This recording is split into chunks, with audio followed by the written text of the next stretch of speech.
Hello friends, welcome to my channel ARVR classes. दोस्तों, मैं अमृत आज आपके लिए क्लास 11th की पोएम लाया हूं जिसका नाम है मर्सी।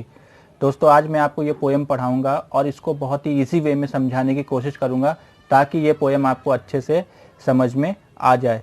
So let's begin. दोस्तों, सबसे पहले हम कोई भी पोएम पढ़ते हैं उसका जो टाइटल होता है वो हमें क्लियर होना चाहिए। आखिर वो टाइटल है क्या? मर्सी होती क्या है वास्तव में? मर्सी मीन्स होता है दया। दोस्तों, हम दूसरे के ऊपर जो जो दया करते हैं उसी को हम लोग मर्सी कहते हैं। और अकॉर्डिंग टू लेसन अगर हम जाएं तो दोस्तों मैं बताना चाहता हूं कि अभी जब आप क्लास 12th में जाएंगे तो आप पढ़ेंगे मर्चेंट ऑफ वेनिस। तो मर्चेंट ऑफ वेनिस एक ड्रामा है, उसके एक्ट सीन दोस्तों मैं आपको बताना चाहता हूं। मर्चेंट ऑफ वेनिस में सीन 1 होगा और एक्ट 4 होगा। ठीक है दोस्तों, सीन 1 और एक्ट 4 में एक प्ले किया गया है। तो उसमें उस प्ले में क्या बताया गया मैं आपको बताता हूं। इसमें दो कैरेक्टर पहले एंट्री करते हैं। एक का नाम होता है दोस्तों एंटोनियो और एक का नाम होता है शाइलॉक। एंटोनियो जो होता है वो शाइलॉक से पैसे उधार मांगने जाता है। उसको ज़रूरत होती है पैसे की, तो वो पैसे को उधार मांगने जाता है। शाइलॉक कहता है ठीक है, आपको पैसे उधार चाहिए, मैं आपको पैसे उधार दे दूंगा, लेकिन मेरी भी एक कंडीशन है, मेरी एक शर्त है। तो दोस्तों वो क्या शर्त थी मैं आपको बताता हूँ। शाइलॉक कहता है कि अगर तुम मेरा पैसा समय से नहीं चुका पाओगे तो मैं तुम्हारे शरीर का 1 पाउंड मांस निकाल लूँगा। और शर्त अनुसार एंटोनियो जो होता है उसके पैसे को चुका पाने में असमर्थ होता है, यानी कि नहीं चुका पाता है। तो शाइलॉक के पास ये अधिकार आ जाता है कि वो उसका 1 पाउंड मांस निकाल ले। अब एक और एंट्री होती है दोस्तों पोर्शिया।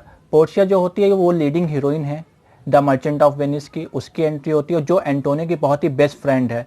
वो जाती है शाइलॉक के पास और शाइलॉक से कहती है कि तुमको उसके साथ ऐसा नहीं करना चाहिए, यानी कि 1 पाउंड मांस उसका नहीं निकालना चाहिए। वो तो एक गरीब है, निरीह प्राणी है, तुमसे वो उधार मांगने आया था, तुमने उसकी मदद की, लेकिन तुम तो सर्वशक्तिमान हो, तो सर्वशक्तिमान होने के नाते तुमको उसके ऊपर दया दिखानी चाहिए, ये तुम्हारे अंदर क्वालिटी होनी चाहिए। तो उसी दया के बारे में इस लेसन में बताया गया है। तो लेट्स बिगिन, देखते हैं स्टेंजा वाइज स्टेंजा, और मैं आपको एक एक लाइन को अच्छे से बताऊंगा। उम्मीद करता हूं आपको बिल्कुल समझ में आएगी पोएट्री।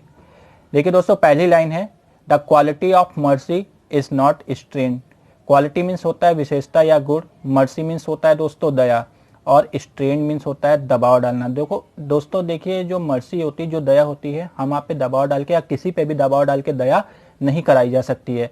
दूसरी लाइन देखिए दोस्तों, it droppeth as the gentle rain from heaven. Droppeth means होता है ड्रॉप डाउन, बूंदे, जो आसमान से जो बूंदे गिरती यानी वर्षा रूपी जो बूंदे गिरती उनको कहा गया है जेंटल रेन, यानी कि अमृत वर्षा। यहाँ पे अमृत रूपी वर्षा की बात की जा रही है। फ्रॉम हेवन, हेवन मीन्स होता है स्वर्ग से। तो दोस्तों कह रहे कि ये जो मर्सी है जैसे स्वर्ग से यानी कि आसमान से स्वर्ग रूपी, आसमान से जो अमृत रूपी वर्षा गिरती है, मर्सी उसी के समान होती है। यहाँ पे राइटर कहना चाह रहे जो मर्सी होती है वो लोगों के हृदय में, लोगों के हार्ट में, दिल में विद्यमान होती है, सीधे दिल में विद्यमान होती है। नेक्स्ट लाइन में देखिए दोस्तों क्या बताना चाह रहा है, upon the place beneath, upon the place beneath it is twice ब्लीथ।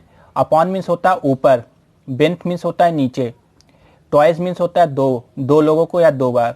तो यहाँ पे जो राइटर बता रहा है कि ऊपर से जो वर्षा गिर रही है और नीचे जो उस वर्षा को ग्रहण कर रहा है, यानी कि जो उसको अडॉप्ट कर रहा है, जो उसको ग्रहण कर रहा है, it is twice blissed. Blissed means होता है आशीर्वाद, ये दोनों को बराबर अपना आशीर्वाद देती है। It blessed him that gives and him that takes. Blessed उस समय दोस्तों जो ब्लेस्ड है, आज के समय में ब्लेस्ड है जिसको आशीर्वाद कहते हैं। गिव मीन्स होता है लेना, टेक मीन्स होता है लेना। तो दोस्तों ये बता रहा है कि जो दया करता है और जो उस दया को ग्रहण करता है, तो ये दोनों लोगों को ही बराबर आशीर्वाद भगवान देता है। नेक्स्ट लाइन पे आइए देखते हैं दोस्तों क्या कह रहा है, that is mightiest in the mightiest. जो ये दया होती है वो सर्वशक्तिमान होती है। माइटियस मीन्स होता है दोस्तों सर्वशक्तिमान, अपने आप में एक सर्वशक्तिमान, यानी कि शक्तियों की शक्ति है ये। It becomes the throne monarch better than his crown. यहाँ पे देखिए थ्रोन का मतलब दोस्तों होता है राजदंड या सिंहासन, थ्रोन का मतलब होता है दोस्तों सिंहासन।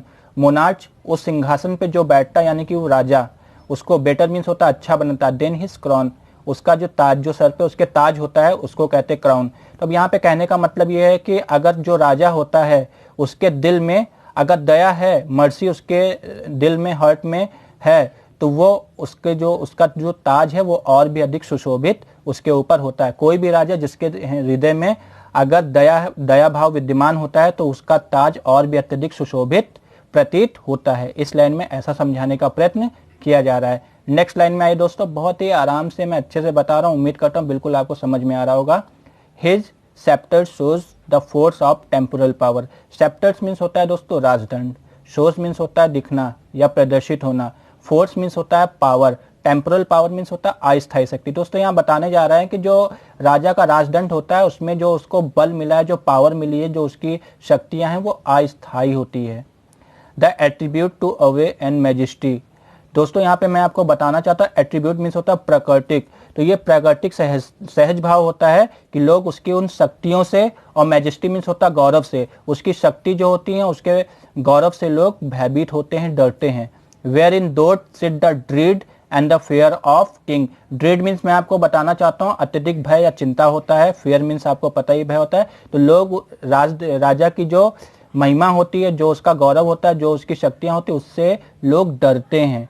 बट नेक्स्ट पैराग्राफ में देखिए दोस्तों क्या बताना चाह रहा है, but mercy is not above this sceptred sway. Mercy means आपको पता है दोस्तों दया होता है, और सेप्टर्स वे मीन्स मैं आपको बताना चाहूंगा राजदंड द्वारा प्रदर्शित शक्ति। मर्सी जो होती है राजदंड की, जो उसको शक्ति, एक राजा को जो उसका राजदंड है, जो उसमें उसको शक्ति प्रदान की गई, उन सब से परे होती है, उसका इन सब पे कोई भी प्रभाव नहीं पड़ता, वो स्वतंत्र विचरण करती है। It is enthroned in the heart of king. Enthroned means दोस्तों बताना चाहते हैं उच्च स्थान होता है, in the heart of king. Heart of king means राजा के दिल में। शक्ति मर्सी जो होती है वो राजा के दिल में होती है, उसका स्थान सबसे ऊंचा माना गया है। मर्सी यानी कि राजा के राजदंड से भी कहीं अधिक सर्वशक्तिमान और उच्च स्थान उसको मिला है और होती है। नेक्स्ट लाइन पे देखिए दोस्तों क्या बताने का प्रयत्न किया जा रहा है, it is an attribute to God himself and अर्ली power doth then show likest God's. अब देखिए दोस्तों कह रहा है it is attribute to God himself, कह रहे कि जो मर्सी है एक तरह से ईश्वर के द्वारा प्रदत्त गुण है, ईश्वर के द्वारा प्रदत्त गुण है, ईश्वर का ही एक प्रतिरूप है, उसकी एक छाया है। मर्सी ईश्वर के द्वारा प्रदान की गई एक छाया होती है। एन अर्ली power doth then shows likest God when mercy seasons justice. और कह रहा है इस धरती में अर्ली पावर मीन्स होता है ये जो संसारिक शक्ति है, यानी कि ये जो धरती अर्ली पावर, इस पृथ्वी में जो शक्तियां हैं, doth then shows like a god when mercy season justice. कह रहे कि इस धरती में मर्सी का जो स्वरूप है वो तब और भी अधिक शक्तिमान हो जाता है, और भी अधिक अच्छा हो जाता है जब वो पूरे न्याय के साथ की जाती है, जब वो और भी अधिक सुंदर प्रतीत होती है, भगवान का एक प्रतिरूप समझ में आती है, दिखाई देती है। तो जब न्याय के साथ पूरे न्यायोचित हो करके मर्सी की जाती, किसी पे दया की जाती है, तो धरती पे इसका स्वरूप, इसका रूप और भी ज़्यादा सुंदर हो जाता है। दोस्तों इसी के साथ विलियम शेक्सपियर जी की मर्सी पोयम मैंने आपको बहुत अच्छे से समझाई है, और उम्मीद करता हूँ आपको ये पोयम समझ में भी आई होगी। ये पोयम यहीं पे समाप्त होती है। दोस्तों मैं आपसे कहना चाहता हूँ कि अगर आपको मेरी पोयम समझ में आई हो तो इसे आप और लोगों को शेयर कर सकते हैं, और यदि कोई न्यू व्यूवर आया है तो आप उसको सब्सक्राइब करिए हमारे चैनल को, और वॉच करते रहिए इसी तरह। उम्मीद करते हैं कि आपको मेरे द्वारा समझाई गई चीज़ें समझ में आई होंगी। जय हिंद, जय भारत।